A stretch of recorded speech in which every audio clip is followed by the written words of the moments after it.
Vamos falar sobre economia. A produção industrial brasileira recuou 0,2% em fevereiro desse ano, na comparação com janeiro, de acordo com dados divulgados hoje pelo IBGE. Em relação a fevereiro do ano passado, o tombo da indústria nacional foi de 2,4%. Esse é o terceiro resultado negativo seguido da produção industrial no Brasil. A queda acumulada no período é de 0,6%. E para a gente entender os motivos dessas sucessivas quedas, nós conversamos agora com o professor de Economia do Mackenzie, Josilmar Cordenossi. Professor, boa noite, obrigado pela presença. Boa noite, obrigado pelo convite. O que explica, professor, essa desaceleração? Bom, a indústria brasileira, ela sofre um problema crônico estrutural. O Brasil passa por um processo de desindustrialização por uma série de motivos, a falta de competitividade, um ambiente hostil aos negócios, que vem de longa data, se a gente pode colocar desde da década de 80, e além disso, nós estamos sofrendo uma conjuntura que desde a crise que a gente não conseguiu superar, desde a crise, nossa recessão de 2015 e 2016. Teve a pandemia, teve uma queda muito forte, mas houve uma recuperação relativamente rápida, mas com ela depois veio a inflação, que tirou poder aquisitivo dos consumidores, o aumento de juros para combater essa inflação que inibe o consumo, principalmente a produção de bens ligados a crédito, como bens duráveis. Então, todos esses fatores prejudicam a evolução da indústria nacional. E o que precisaria ser feito, professor, para uma recuperação? Olha, a solução para a indústria voltar a crescer de forma sustentável não é nada simples. O primeiro passo seria a reforma tributária, que o setor industrial é o mais onerado pelos impostos entre os setores de atividade aqui no Brasil, mais do que serviços, mais do que agricultura. Então, a indústria abraça o projeto de reforma tributária como uma tábua de salvação para você tentar colocar esse peso da arrecadação nos outros setores e ter um equilíbrio maior entre os setores e a indústria aí sim poder ser mais competitiva com o resto do mundo. Quando você tem muitos impostos em cascata, como nós temos, a indústria que tem uma cadeia mais complexa, ela sofre muito.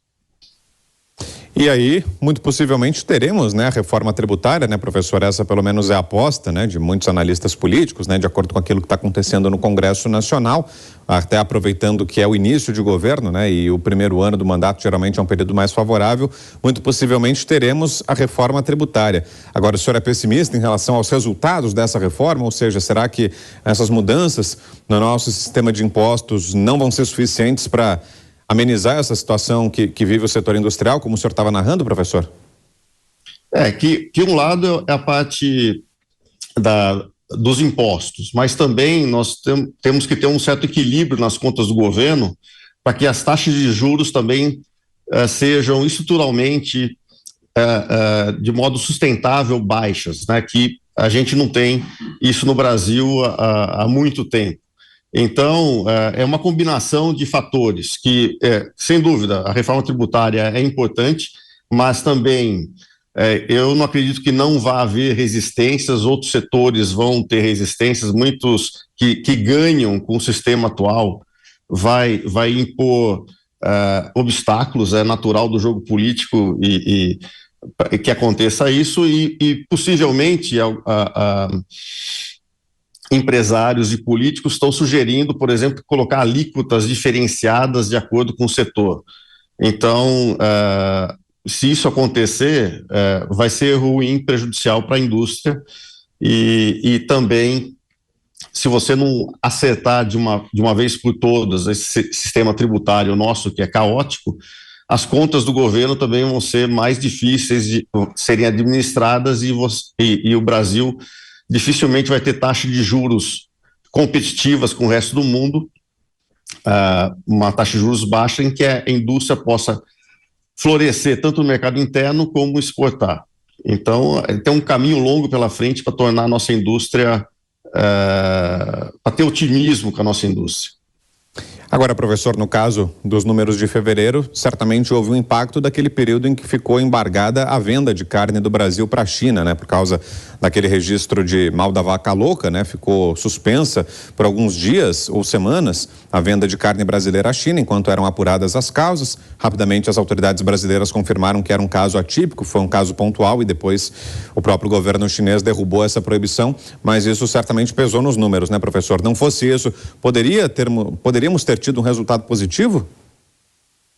Sim, mas aí acontece, esse problema foi pontual e eventualmente isso pode ser recuperado no período seguinte. Isso daí eu não me preocupo muito, porque ao longo do tempo esses efeitos podem ser suavizados e não tem um problema estrutural nesse setor. O problema maior mesmo que eu vejo é a falta de atratividade para o investimento industrial, porque com a taxa de juros do jeito que está, nenhum industrial vai investir no seu negócio de forma para expandir, de forma a atrair novos profissionais, a criar emprego. Nós estamos vendo um ambiente em que o empresário está jogando na defensiva, vamos dizer assim, para tentar manter o seu negócio minimamente organizado, se preparando para um cenário melhor, para aí sim poder investir. E nesse tempo é uma tática de guerrilha para colocar digamos assim, o nariz acima da água, sobreviver até quando chegar a tempos melhores, aí sim, tendo acesso a crédito mais barato, o mercado de capitais mais favorável, ele vai captar recursos e investir. Enquanto isso não acontece, a gente fica em compasso de espera e, infelizmente, o Brasil perde com isso. A gente deixa de crescer, deixa de gerar empregos e nossa renda fica estagnada.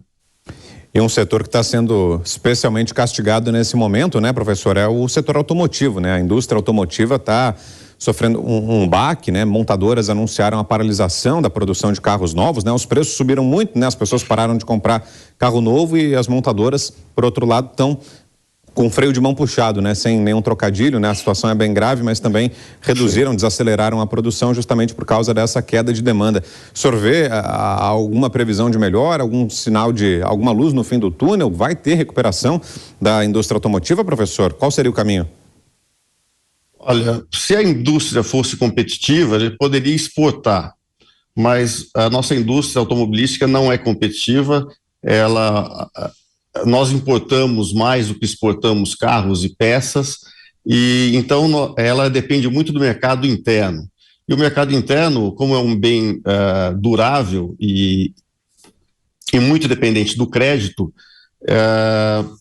o consumidor está esperando condições melhores financeiras para poder financiar a compra do automóvel. Mas também pode estar existindo uma certa mudança de hábitos do consumidor nesse segmento, que muita gente está eventualmente deixando de comprar carro, usando aluguel, também é um segmento que pode estar tendo uma certa transição de como a gente lida com o automóvel, como a gente usa automóvel.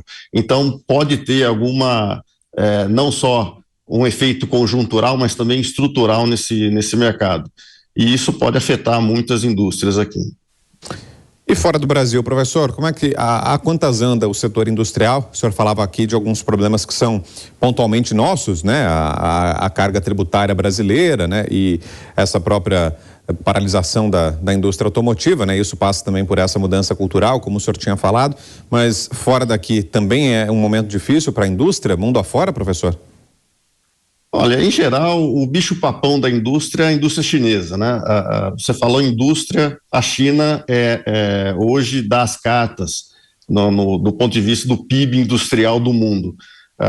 Os países avançados, eles se especializaram em ter mais serviços, tem tecnologia e, claro, indústrias de alta tecnologia. Mas a massa da produção industrial está na China e nos países asiáticos. eles tiveram um modelo de desenvolvimento muito centrado na industrialização rápida, baseado em mão de obra barata. Hoje já a realidade não é tão... a mão de obra chinesa já não é tão barata como já foi, mas mesmo assim você tem países como Vietnã e os países vizinhos que ainda podem oferecer mão de obra barata para isso. A Índia também é um mundo ainda a ser explorado, que inclusive está passando a China como o país mais populoso do mundo. Então, a Ásia tem uma vocação natural para ter uma presença industrial no mercado mundial maior do que a gente.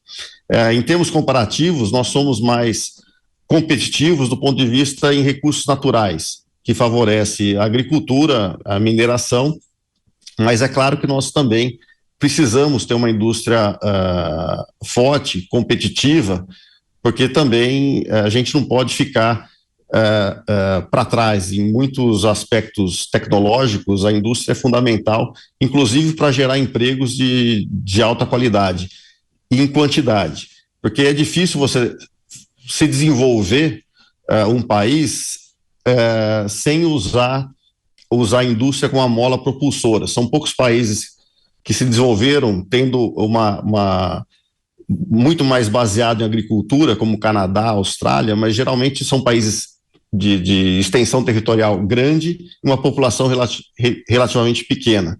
O Brasil é um país continental, mas a nossa população não é tão pequena assim. E a agricultura tem dificuldade de criar empregos para tanta gente. A gente precisa também da indústria para gerar também empregos de boa qualidade e de alta renda. Muito bem, a análise do professor Josilmar Cordenossi. Obrigado, professor, pela presença, professor de Economia do Mackenzie, conosco aqui no Fast News. Boa noite, professor. Obrigado pela presença e até uma próxima. Boa noite, eu que agradeço.